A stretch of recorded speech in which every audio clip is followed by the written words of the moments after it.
Hey guys, this is Sue Joy over here. So I just wanted to make this quick video. Sorry about my accent because I'm a American educated guy. Um, I was in the U.S. for many years, but my nationality is Indian. So today I'm going to talk about what has changed in Bangkok um, after this COVID. You know, basically, I was stuck in India for 2 years due to the coronavirus pandemic.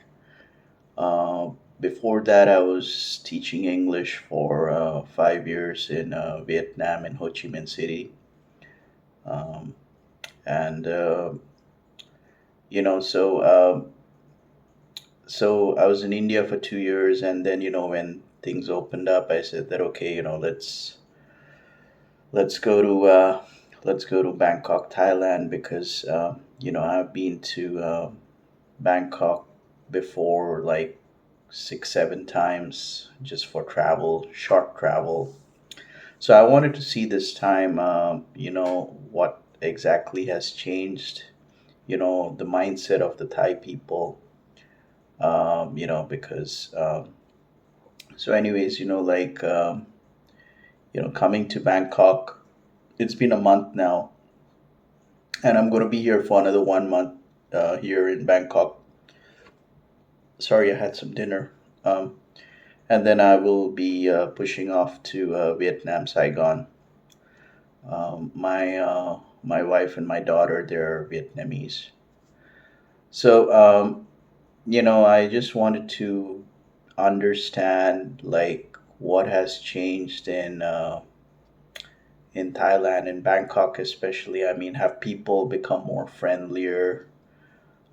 Because the tourism industry in Bangkok, in Thailand, was severely hit due to COVID. So I really wanted to see that has have some things changed or not. Like little things which make a lot of difference. Which for us Indians, makes a lot of difference, because like my father says that the first impression is always the last one. So, you know, I did not see much of a difference, to be honest with you, because don't mind my say, don't mind me, because for me, the weather in Bangkok is so humid and hot. And when I'm traveling, using the metro and all that, I'm always sweating around. Um, but, you know, It's just that the first day when I came to Bangkok, and I was staying in this, SHA Plus hotel. It was a decent hotel. I got my negative, RT-PCR test results. So I said, okay, first day I'm going to go to my favorite mall in Bangkok, which is going to be Terminal 21. And I went over there. Sorry, not Term. I think it was Siam. Yeah. And I just went over there, and I spoke in an Indian accent. Hindi में Indian जो accent होता है, heavy accent, जो Indian accent होता है, sorry, Indian जो accent होता है, because I was staying in India for 2 years. I was accustomed to the Indian accent. So I was trying to order a frappuccino, frappe. I was speaking in my Indian accent, and the Starbucks lady, Thai lady, she was like, kind of, she was not very welcoming. She was kind of rude in serving me. And then then I walked around, and I just went to some few shops, and I tried to communicate with the salespeople using my accent, my Indian accent, which I had. You know, But I was like, they were like some ladies, they were like so rude. They were like, they were like, huh? What? I was shocked because I don't think, you go to, like when I was in India, and or at least the salespeople will talk to you properly. But the Thai lady was like, "Huh? What? You go there?" Um, I mean, I wanted to test how it's going to work out. And then I said that, okay, fine, I'm going to go back to a neutral American accent because, I mean, most of my life I was overseas in Europe. And, so I adapted to the American neutral accent. And then, I started seeing, Thai people, like they were like being a bit more welcoming, because, of my neutral American accent and everything. But I fail to understand that why is Thailand trying to uh, promote itself more to India, uh, because the Russians are gone now from Pattaya because of the Ukraine war. It's like a ghost city. So now, of course, you should be more welcoming towards Indian people because we have the money. We like to travel. We were stuck for 2 years in the pandemic, and we want to travel, and we want to, yeah, we want to invest in your country and all that. But I don't think it has changed much, um, and even like if you look at the visa, right? I mean, some countries like China, Russia, they'll get visa free to come to Thailand, but we still need India still needs a e visa, or maximum you can get a 90-day visa.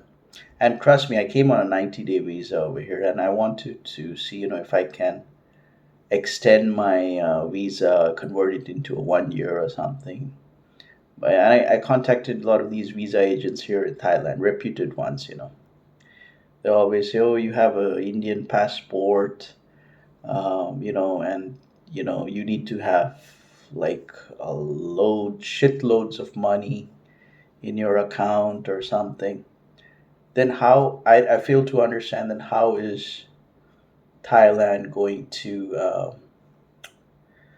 um, promote its tourism sector to important countries like India, you know?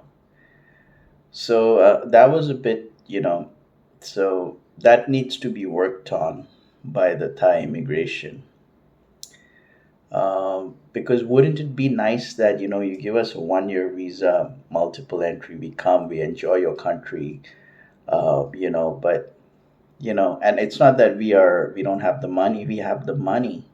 We would like to shop around, we would like to, but I think it's still the stereotypical thoughts which most Thais still have, when they view India, because I still feel that they don't look at India in a very good way. Um, uh, besides the fake smile and all that, but the genuinity, the genuineness, I don't see that a lot. And then like today, you have to be very also careful, like if you are dating a Thai, if you like to meet a Thai girl, because I've met some Thai girls here just for a coffee or something, and they tell me straight up front, that we don't like India, man, and all that.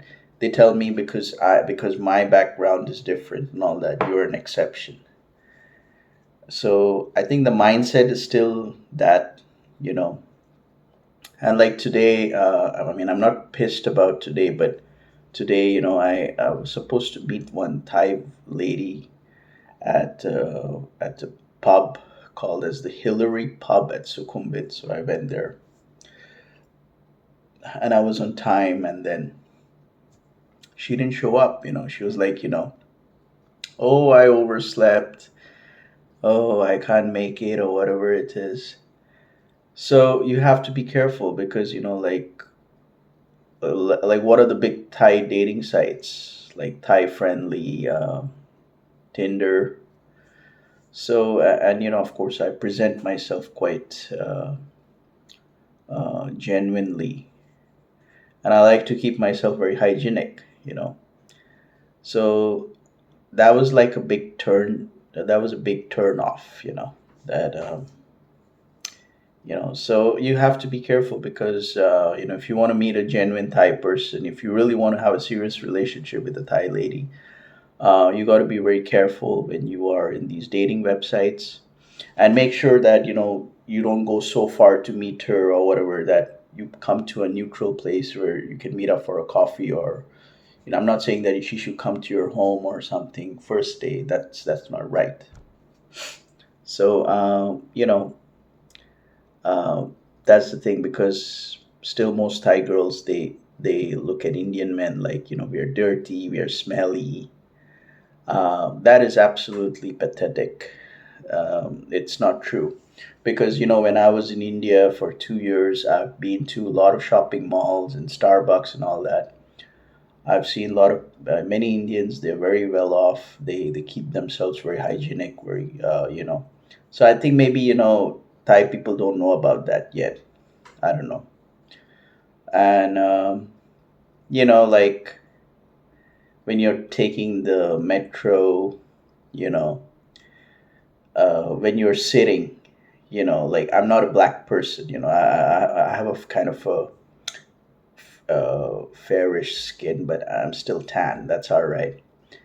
But I've seen like some Thai girls. They'll sit opposite to me. Of course, everybody's wearing a mask in Bangkok, because the number of cases in Bangkok is per day is like 25,000 cases per day. India is, I think, less than 2,000 cases per day. Anyways, but they'll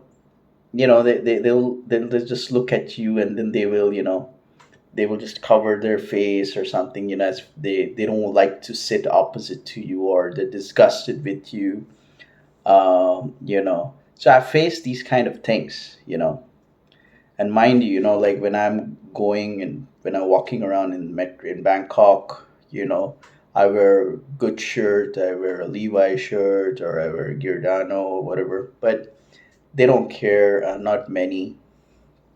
So I think the mindset is still stuck, um, you know, about how they view Indian men, because I thought it was going to be a bit more different this time. And like even today when I went to the bar, you know, um, I I went inside. The lady was nice.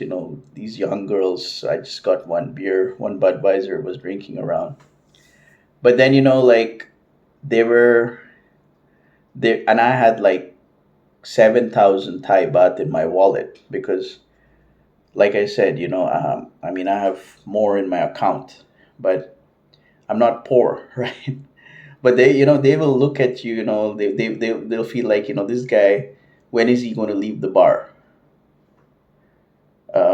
Well, my date did not show up, so I'm just having one beer, and they're like, I was not. It's not even 20 minutes. I'm sitting there, so they're excited when they get you the drink, but after 10, 20 minutes, they want you to get out, because you're not white, and you're coming from the Indian subcontinent. So I don't know whatever it is, but you feel like the you feel like you need to get out because you're not comfortable anyway, whatever it is. And even same thing, like if you're going to, so if you want to see the nightlife, I'm not saying indulge in prostitution and all those things, but it's normal. Even I've seen tourists going to Nana Plaza. They just want to go and enjoy. Just go to a go-go bar and enjoy a dance. That's normal. But when I walked inside the Nana Plaza, and I walked, up the stairs and everything, but I don't know. You don't feel kind of welcome, because they'll just. But for the other ones, other foreigners, they're like, please come in, honey, baby, come in. But For me, I'm Indian. I was like, okay, and you get, and it's very difficult. You feel kind of very uncomfortable if you really want to go into those places because maybe you're not going to be treated properly, because I don't know. Same thing, if you're going to all these um, shopping malls, like Terminal 21, Siam, and all that. It's not very comfort. Maybe, I don't know, because, I've come solo. I've not come with the family or something. So, I don't feel comfortable if I want to walk in straight to a Japanese restaurant or a Korean restaurant because you're not going to be welcomed, because they welcome certain type of people. And of course, if you're white, you can come in. So I don't know what's really changed um, post the pandemic. Um, and you have to, even if you are, say, for example, you're stuck somewhere at night, and uh, I don't think people are going to come out and help you because, fortunately, I have I took a Thai SIM card, which is a big lifesaver because if you come with your Geo SIM card or whatever it is, that's not going to work out here properly. Maybe you can take an international roaming. It may last for 1 day, 2 days. I tried that, but take a DTAC SIM card. Um, you know, that's because you can. You should always have Grab and Bolt. These are two ride sharing apps in your smartphone. Bolt is cheaper. Grab is there in Thailand and Vietnam. I used to use Grab a lot when I was in Saigon. So keep these apps in your phone because you don't expect you're going to have some taxis coming over. It's not easy. I mean, especially I was not staying downtown Bangkok, but I was staying. I'm still staying close to the airport, but I will shift this weekend closer to downtown. So it's kind of dangerous because like you're I mean, nobody came up to me and said that do you need some help or can I help you with the I don't know because in India it's a bit different because if a foreigner is stuck in an isolated location, then there will be some concerned Indian citizens. They will come up and say, like uh, where you want to go or whatever. So I did not find this over here. And sometimes the taxi is supposed to come, but the guy doesn't show up. He's just still 10 minutes. I'm waiting there, showing on that app. So keep that Grab and Bolt app in your phone always. Try to be more self-reliant. Um, don't be very dependent because I've seen what I'm seeing over here in Bangkok is they will not come up and they'll not. Uh, it's still the same. I don't know what's changed. It's still the same. Like I said, I've been here for 6 to 7 times. It's still the same. And like sometimes, if I want to go and ask somebody, um, uh, maybe a Thai, I tried this experiment. I went to this Thai lady and I asked her, "Do you know how to go to this station or something?" She's like, So what's changed? I need to understand that because I know that it's hard being black and it's hard being Indian in Thailand, in especially in Bangkok. I haven't been to Pattaya. I've been there like just once. I've been there, just stayed there for 2 nights, so I cannot talk much about Pattaya. But I'm talking about my experience in Bangkok City for a month. So if you're coming as a solo traveler, do your research properly, because don't expect the people over here to help go out their way and help you. It's not happening. It's not there. And because for me, I believe in equality, fairness. I believe everybody should be treated equally. I believe in good customer service. What pisses me off is the rudeness, or because at the end of the day, we're giving the money. We need good service. And also, like, I've been staying in this condo, like, for a month now. It's called as D condo. Um, it's supposed to be handled by a very big real estate company over here in Thailand called as Sansari. Anyway, so I've been staying here for a month. And I got the cold treatment staying over here in this condo. I don't think the staff who are working in this condo were friendly to me. Um, Even when I went to the condo office for asking, did you receive my Lazada, which is equal to a Flipkart parcel? They first, when I enter in the office, they're like, first look at you up top to down. I don't know, and then so yeah, that is also one reason why I'm going to be shifting from the condo. You have to be very careful when you're booking accommodations here in Bangkok. That try it out for a month. If you're not happy, go somewhere else. Don't go to because like I said, I don't think Indians are still being preferred here in Thailand, because I remember when Thailand opened up for foreigners, India was not in the list. India is actually one of the major partners for ASEAN, and we have done a lot, exported a lot of vaccines. So yeah, it's a work in progress, and I think the Thai government should look into this. So this was my honest feedback, staying for a month here in Bangkok.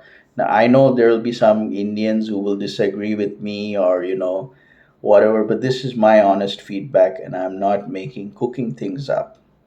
So you take it as you like, but what I'm saying is, when you're coming to Thailand, especially Bangkok, do your research well.